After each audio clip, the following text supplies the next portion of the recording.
Welcome. Sometimes the most profound wisdom comes in the smallest packages. Today, we're going to unpack a story that's been guiding people for centuries, all contained within just 4 characters. And believe me, it's as relevant now as it was 1,000 years ago. So here they are.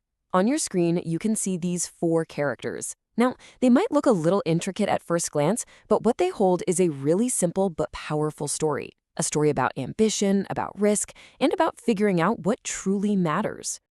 To really get what this phrase is all about, you almost have to feel the weight of each part. So let's do just that. We're going to take it slow and look at each character one by one. Okay, the first character is pronounced day. And this one, it's all about the feeling of gaining something, of obtaining what you've wanted. It's that feeling of success, that moment you finally get what you've been working for. All right, next up is bu. This one's really fundamental, one of the most basic building blocks of the language. It's just a simple, direct no or not. Think of it like drawing a line in the sand. Now for our third character, chang. This one's a little deeper. It's about compensation, or repaying something, but it's also about that feeling that an effort was worth it in the end. It's really all about balancing the scales, making things right. And the last one is shi. This character is all about loss. And I don't just mean losing your keys. It's that deeper sense of something truly important slipping right through your fingers. So, when you string them all together, you get得不偿失. Literally, it means the gain is not worth the loss. It sounds like a pretty simple equation, right? But the story behind it, that's what gives this phrase its true power. And to really understand that story, we've got to go way back in time, all the way to China's Song Dynasty. It's a tale about 2 very famous brothers.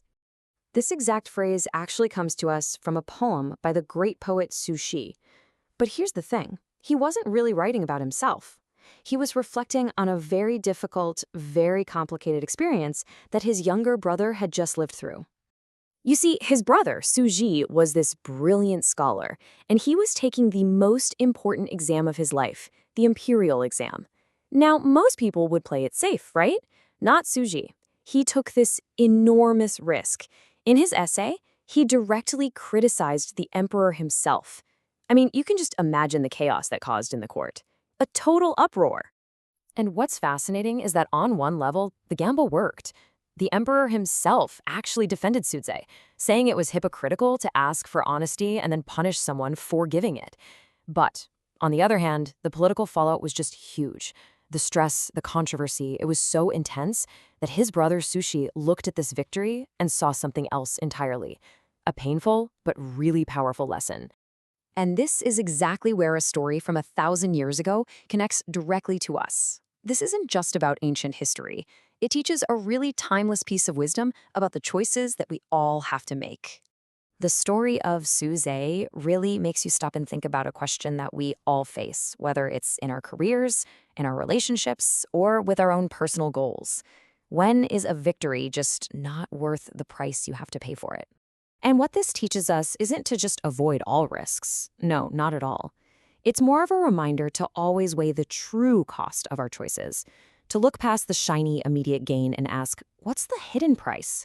Because, not every prize is a real victory, especially if it costs you something you can never, ever get back, like your peace of mind or a relationship. You actually hear this a lot today. Someone might be talking about taking a big promotion, but the hours are so long they never see their family, or maybe they chased a goal so hard they lost friends along the way. In a moment like that, they might just shake their head and say, the price was just too high. It was a classic case of Bù Cháng Shī. Learn Chinese, one story at a time.